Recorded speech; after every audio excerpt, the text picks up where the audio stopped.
Alright y'all, welcome back to the channel and to another turkey pattern test here on another miserably hot day. I mean, I am drenched in sweat just from setting up the targets. It has to be all of 95 and like 100% humidity. It is not pleasant out here. But we're still out here testing for you guys since you guys want to see it. And I've got another pretty interesting combination that I want to try out today after seeing some of the other results that we have gotten so far out of a couple of these pieces to the setup here. So first up is the ammunition, which is some of these, and I'll go ahead and pull one out of the bag for you guys. But these are a Salt Creek custom 2 ounce of lead number 4 over lead number 6s here. Now we've tested these a few times before and they've shown some pretty intriguing looking results. Now since it's a stacked load and it has lead 4s in it, it's been a very tricky load to find what kind of choke it likes to shoot through the best. But I think what we've got today has a chance of really showing what this shell can do. So as for that setup,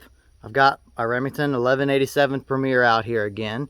However, I threw in this choke. This is an old school Colonial Arms RCTK2, which is their extra full 675 construction choke. And if you have not seen when we tested that choke with the Salt Creek lead 4s, we had some really surprising results. Those 4s performed really well through that old 675 Colonial choke there. If you haven't seen it, I'll leave the card above so you can go check it out if you want. But since this is a stacked load that does include 4s, I'm really thinking that this has the potential to really throw a good pattern for us. Not to mention the Salt Creek lead shells so far have shown very promising results for a lead shell, that's for sure. But I really think that 675 might help this out and show exactly what a stacked load is capable of doing. So with that being said, I have the turkey target set up over here at 40 yards. I do also have the chronograph, so the shot will be across there so we can see our speed. So let's go over here and get set up on the target. We'll shoot our shot, look at our chronograph numbers, and then we'll see how they did. So let's go over here and shoot them and see what they can do.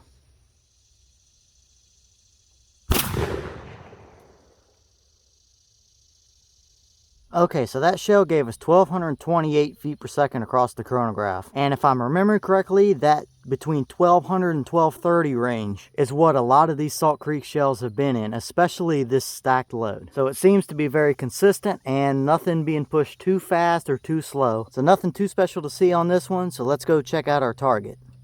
Okay, so now we're down here at our 40-yard paper, and I hope the sun glare isn't too bad this time of the day, but we do have a dead turkey here.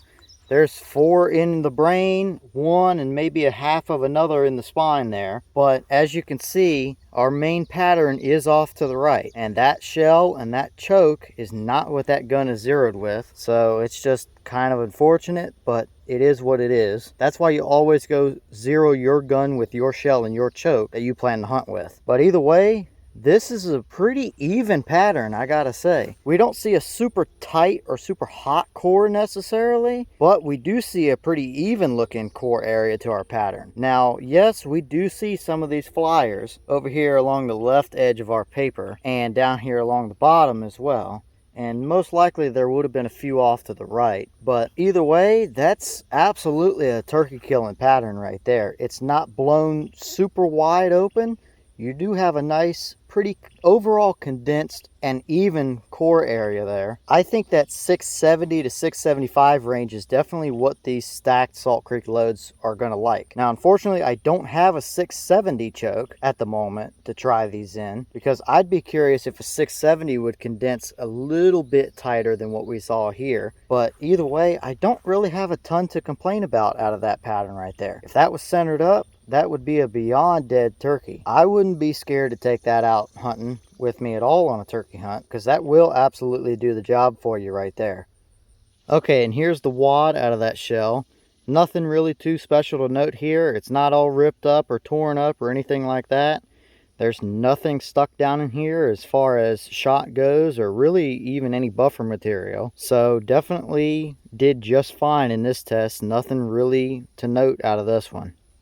Alright, well, what do you guys think about how that performed? I definitely think that 675 constriction helped this shell out just a little bit, even though it was a good performer through other chokes as well. I just think when it comes to having 4s in any load, whether it's a stack load or not, having that little bit more open constriction definitely helps. Now, I wish I had a 670 to try out, but I don't currently at the moment. But either way, I really wouldn't be scared to use that combination out there in the turkey woods. It wasn't a super hot condensed core, but it also wasn't blown wide open, so definitely a pretty decent looking pattern for a lead stacked load like that for sure. But I do have to thank the guys over at Salt Creek and Keith for sending me some of these shells. They're just a good company, good group of guys that make a good shell. But either way, leave me a comment and let me know your thoughts about it, if that's a shell that you would use. And stay tuned, because I've got plenty more tests coming: pattern test, turkey pattern test, slug test, rifle test, all of that. So stick around, because we've got a bunch more interesting stuff coming. And I'm going to get back to the testing before I melt out here today in the heat. So on that note, I'll see y'all in the next one.